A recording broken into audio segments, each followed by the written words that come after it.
Good afternoon, everybody. How you doing? It's me, Paddy from Across the Shuck, and you're very welcome back to the channel. You've seen by the title, The Humble Sodbuster, and I just want to talk a little bit about this knife, why it is such a great utilitarian knife, and then some alternatives to it, and for no other reason than the Sodbuster is a pattern. Let's just start. This is my GEC, my one of my favorite Sodbusters. This will be considered a small because they do a Bullbuster, which is a much bigger version of this, which is also a fabulous knife, but a bit big for me on an EDC carry. This GEC Sodbuster, the number 71, is just a quintessential Sodbuster, and they're made all over the world by all different companies. I think they actually probably started in Germany, that pattern. Or somewhere in Europe anyway, and then Case very brightly, very cleverly named it the Sodbuster. It was more known as the farmer's knife and things like that in Europe because that's what the knives were made for there. They became synonymous with farm hands, farm workers, as just a great all-round knife that will do a bit of everything. Even skin a rabbit. If you're out in the prairie and you catch a rabbit, it'll skin it. It's a nice all-round knife to have, and that is its sole purpose, to be an all-round knife to do a bit of everything, and it does it with aplomb. It's no wonder it is the most popular. I probably see more Sodbuster videos go up on YouTube than most any other knife. It really is that popular. I particularly like the GEC version. But, a close second or third will be the Case. This is the small Case, and it's a much lighter, compared to the GEC, it's a much lighter version. Now, this is a bone version. They do a plastic version, which is a bit thicker, but the GEC sort of outdoes. And the blades are about the same thickness, so it's nothing to do with the blades. This is beautiful bone. Case really do a beautiful, nice shield, beautiful bone. It's just a gorgeous knife. And then this is more, it's an EDC carry because it is so nice. Now, this is in CV steel, which I much prefer, and this gets used a lot. This one's in 1095, which I really, really like. And this is, I've only just got this back. I don't know how many of these I've had stacks of them, but they're very easy knife to sell if you need some cash for a trade or whatever. So, and then I always get one back, but I managed to get one back in my slip joint group, which is the Slipdra Collectors UK. It's a group I've been in from, quite a few years now. Really, once I found them, it's the best place I know for really nice fellas who sell knives and trade knives. We all do it within a reasonable price. There's no gouging on the Slipdra Collectors, which I love. But this knife, I got this one, it was only maybe a couple of months ago. I got it back again, and you can pay under £100 for these when you're buying them used and second hand. This was used, but it wasn't abused. You can see a few little marks on it. But this is a work knife. These are work knives. They don't need to be sitting pretty for me. This is something I'm going to use and have used since I've got it back again. And then you have other companies around the world. This is A.G. Russell, an American ownership. A.G. Russell was American, but he got his knives made in China, and this one's in 8CR13. And this is a super alternative. Again, it looks a little bit different, but it is that simple, basic shape. You can see the shape. It's just, this is fatter, slicier. This is nearly taking it away from the farmhand's knife into a more, just a universal knife to use. Do you know what I mean? It's got a really lovely point on this. And it's got this lovely full flat grind, an 8CR13, which is fantastic for a pen knife. I think it's a lovely, again, it's quite a thick knife, which, again, in a working knife, I like that thickness. There you are, the side by side. There's not much difference in them, but they're good working knives. The blade's a bit thicker, but you've got a much higher flat coming down to get that edge crisp. So the plus sides of the Sodbuster. It's an easy knife to use. Its handles, which is probably one of the most important things on this. These handles have a lovely shape to them, and they just fit. There's a size to fit everybody. If you've got a massive hand, get the Bullbuster. It's got a big handle, you can get on it. But most people, I mean, I have a large hand, and I mean, this is plenty of knife. I can get all 4 fingers very comfortably on all of these. The little case, all 4 fingers on it. Now I'm right up there at Castle, but I like being up there anyway, so I would be up there anyway. And this one is lovely. It's got a deeper body on it, so you get a really comfortable grip on that too, which I really enjoy. But what I'm going to say to you is, it's not just, these make perfect EDC knives, and I get that. They are perfect EDC knives. But there is alternatives, and they're not lesser. The only thing that these would maybe do on the alternatives that I'm going to show you is they might be a little bit better for skinning. But, you know, that's how many of us actually skin? Not many, I would suggest. But, I mean, you know, taking that aside, there is another pattern which I love, that I think is probably the most useful pattern in traditional pocket knives. And I'll show you, I'll show you one.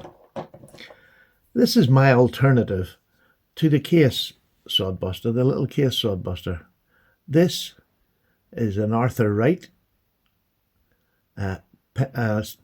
spear, which I really love, because the spear comes down into a point that's very nearly central, just below the central line of the knife, which I think is great because it helps you do work like that, which is really quite difficult with a Sodbuster. And bearing in mind, this, I'm not counting this as a skinning knife. This is just an EDC knife. The blades are almost exactly the same, but an Arthur Wright spear is about half the price of a case knife. Now, why do you have both then, Paddy? Because I like both. I really do like both knives.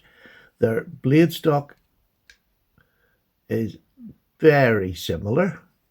They're nice and thin behind the edge. This has a slight hollow ground. I couldn't think of that either. This is a slight hollow ground, which I really like on it. But this knife, handle-wise, everything, it's a 4-finger knife. It's a beautiful knife in hand. It's got wood. Most of theirs come in wood. You can get them in buffalo horn if you really wanted to, but most of it's in wood. The bone on this is definitely more, it is beautiful looking. That's one thing that's got over maybe an Arthur Wright or any other spear blade. But I do like, for the modern, this was built for a workman or somebody in the fields, somebody, a farmer.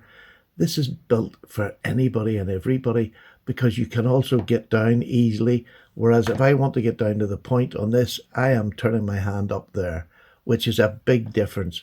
And if that's the sort of work you do, that's, you know, are you going to want this for it? No. And I think this will do everything. You can see there's a belly on it. It's nowhere near, it's not as near as big as the Sodbuster, but it's enough because it allows you to get down to cut a sandwich or just some of the basic things that we do in EDC. It's enough belly that you're not ruining your tip on a plate, you know, getting down to cut something. You've got the belly, which aids cutting down on a board or whatever material you're cutting on. And I think this is a fantastic offering. If you like this pattern and you want a knife that'll do most everything this will do, I think a spear point. And you can pick, there's lots of different spear points where the tip of it will be in different positions. You'll have one level with the center. This one's a little below and you can get them. This is a little bit above. That's the only difference. That's the difference in a spear and the Sodbuster pattern. So there's one offering for the case. Let's put that over there for the time being. What can I come up with for the GEC? Which again, one of my favorite. This is an amazing knife. But if it's just a bit pricey for you, because you have to really hunt and wait about and know where to look to get second-hand GECs. So Here's the replacement for this one, and it's this. Look at this. Near enough the same in size, a bigger, fatter spear. You can see that this is a fatter spear. The tip is higher up, but still got a good tip on it.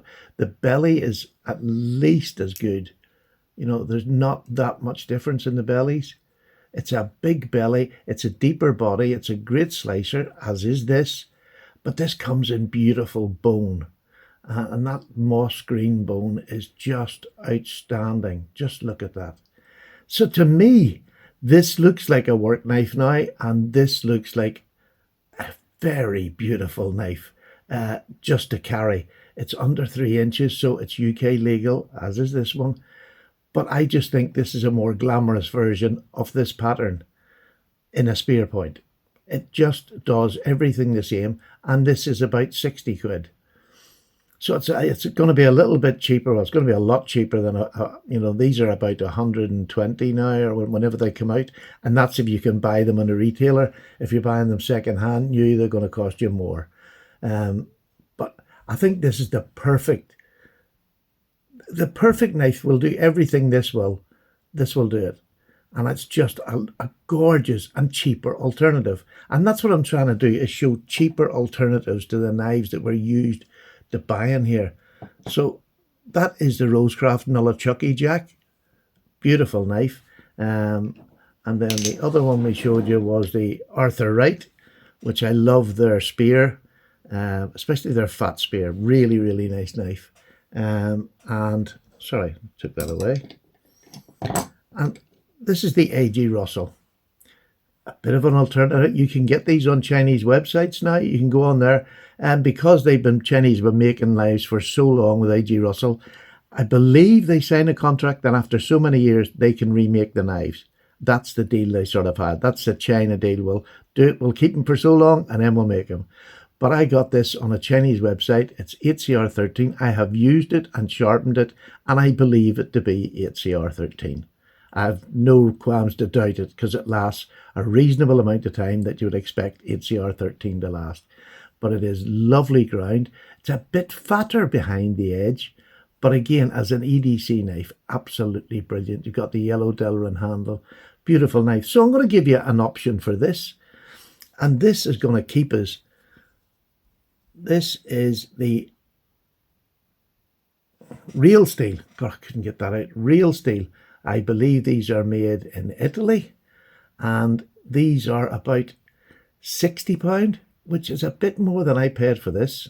In fact, quite a bit more, but it's a great modern alternative, a more modern alternative. You've got G10 handles. They've got a full bolster look on there, maybe like a Barlow look, but it's in N690 steel, which is a cracking steel as well, an upgrade from 8CR13. So spending that extra few quid will get you. I just cut my nails today. I can't get my fingernails in. But you can see the blade shape. It is a little bit different, but it's got belly. It is a nicely ground knife, thinner behind the edge than this A.G. Russell. And I'm just going with other knives. I mean, there's so many different patterns that you've got out there, and some of them are a bit thicker behind the edge than others. But this one, I just think this is about 60 quid. And I think for 60 quid, it is an absolutely fabulous knife. It's a slip joint. It's really well made, incredibly well made. A good snap to it. Just a lovely, lovely knife to use and to hold. As is this. This is another. I mean, this has never left my collection. I've always liked it. I've always kept it. I use it occasionally, but it is just a beautiful knife. And then I'm going to give you another alternative in the cheaper range of, knives that are not going to break the bank, but are spectacular knives. And it's this one. This is an old timer, and this is in their. This is a 50 OT-H, which is the Heritage series. This one's in D2, and it's got that wood composite material on the handle. It's like a bluish colour, but it is a gorgeous knife, an absolutely beautiful knife with a back lock, and that's the difference. It has that Sodbuster shape, but it's got a back lock. Now, this is just a drop point. It's not a Sodbuster. It's not that I'm misspeaking. This is a drop point virgin on a spear, but it's got a really great tip. And if it's a really great tip that you're going to use a lot, you know, if you're actually having to use your knife to go through material, as in punch your stuff to cut it, this would be a perfect example of something that's very near. Let's get the case out. I'll just show you the size. There you go. There's it on the case. They're virtually the same size, but this has the lock on it. And I think if you can see the blades, it's plenty of belly to get down. It's got a really prominent tip. And I think for a locking version of a Sodbuster, this Heritage Old Timer is absolutely fantastic. Now they're a bit more expensive, as you would expect. You've got D2. It's just a beautiful thing. There you go. The 50T and the H is for Heritage. An Old Timer. I'm not sure where these are made. Are these made? No, that's just a pattern number there. They must be Chinese made. But I just honestly, an absolutely beautiful knife. I'm not sure whether they're Chinese now, or I would have known when I got it. I've had this quite a while now. But someone can let me know down. Maybe they are American made, but it is a fantastic knife. Can't recommend this knife enough. Really can't.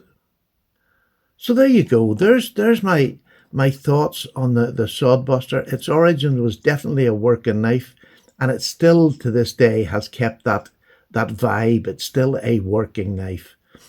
But there is more up-to-date versions of it. I mean, Case with their bone really lifts it as far as looks goes. I love the GEC where it's thick, it's bigger in hand, so it's meant to be, it feels like a work knife to me. The AG Russell is just a completely different take on it. The same blade shape, just slightly twisted around, and a fatter blade, which I really like as a slicer, and just an ordinary pen blade. Whichever one you like the best is the one to go for. This Nullichucky is definitely a huge competitor for my eyes. And you know what I like with GECs, but the Sodbuster pattern, this Nullichucky Jack from Rosecraft is a blooming big competitor for a lot of these knives, and it's 60 odd pound. Do you know what I mean? That's incredible. So even when I'm buying this second hand, I can't get them as cheap as that. And that's got D2 1095. You're going to get longevity with the cutting edge on this with D2. You've got the much more simpler task of sharpening on these. So there's benefits either way, and whatever you like. If you can sharpen, it doesn't matter tuppence. And that's the joy of this hobby. Learn to sharpen, and the blade steels genuinely don't matter tuppence.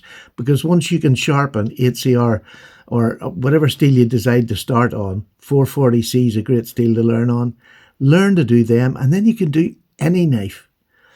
And you're just learning the basics, and then it takes away the blade steel, what it's worth, what it's not.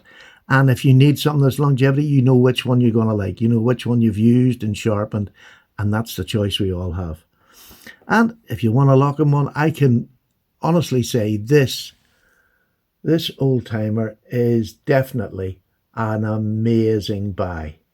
An absolutely amazing tie with the lockback and D2. Great locking knife. Great for maybe longer days work on the farm. Thank you very much for watching. It's a bit muddled, this video, but it's just, I love the Sodbuster pattern, but you don't have to go expensive with a Sodbuster, because most pen blades will do what a Sodbuster will do. And I think that's the point I want to get across. Not pen blades, a spear point. And they all come in different sizes. Get the one that suits yours. I mean, for starters, this one has a great big belly on it. It's a thicker blade. It's still got the point on it. So, I mean, this one is just, I just think this is a posh version of a Sodbuster pattern. I really do. It's just a super, super knife. And I can't think of anything that would do that this wouldn't, including skin. So, you know, don't be stuck just on the one thing. Try different patterns and see what suits your needs. We're all like different. I mean, there's a lot of people just swear and die by these, and I can accept that. It's a fantastic pattern. Absolutely fantastic. But it's not the only pattern that can do a bit of everything. There's plenty of other patterns out there. just happens to be my favourite for a bit of everything, is the spear, because it is so versatile for EDC, because you don't know what you're going to be asked to do on an EDC basis. That'll suit it for me. All right, take care. Paddy's away. I hope you enjoyed. Bye-bye now.